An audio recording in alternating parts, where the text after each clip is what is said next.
Hello students, welcome to the next lecture of the SQL and DBMS queries questions for Viva and interviews. Let's continue with some more questions today. What are some of the important security features of the DBMS? So one of the feature that includes the use of views, which allows the presentation of only data needed by someone and limits the capability of database updates.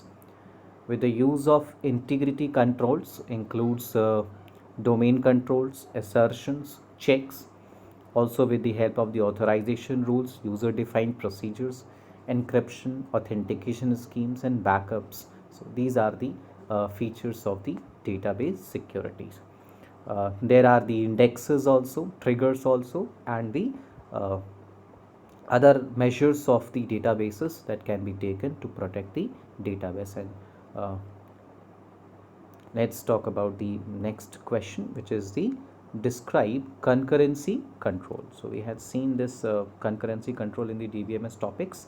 So concurrency control is the process managing simultaneous operations against the database so that database integrity is not compromised.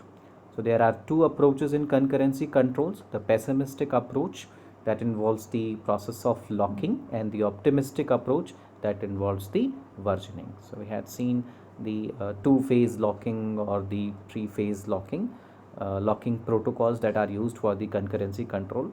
Basically, concurrency control means to control whenever more than one transactions are trying to access the same data source at the same time. So we need to control that access to provide consistency to the database. The next question is explain locking. So locking is we had already seen into the concurrency control, that is a measure that can be taken to perform concurrency control. So locking is denying others the ability to update a record until someone completes the update or release the record.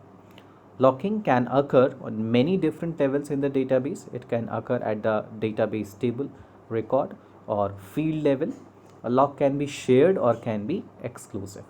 So basically, we apply a lock on a data resource whenever the data resource is already accessed by some transaction, so that the other transaction at the same time cannot access the resource. So there are different levels of this access. In the exclusive lock, the data resource is not at all accessed by any other transaction for any operation, but into the shared lock, the data resource cannot be accessed for writing or updating purpose, but can be accessed for the reading purpose. Next question, explain the issues for the database performance. So the installation of the database is an important issue, since the better the installation, the better the performance could be. Memory usage is learning how the database uses main memory and then using that knowledge to enable better performance. Input output is another constraint for the database performance, which is usually very intense in different databases. CPU usage and application performance are the other important considerations.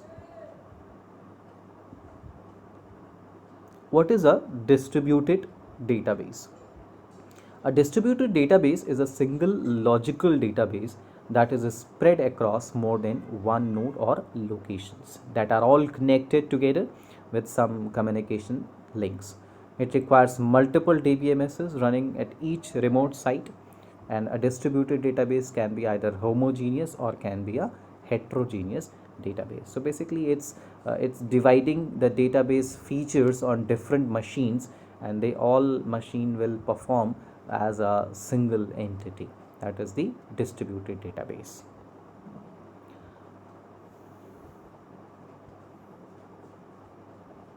So that's it for the lecture.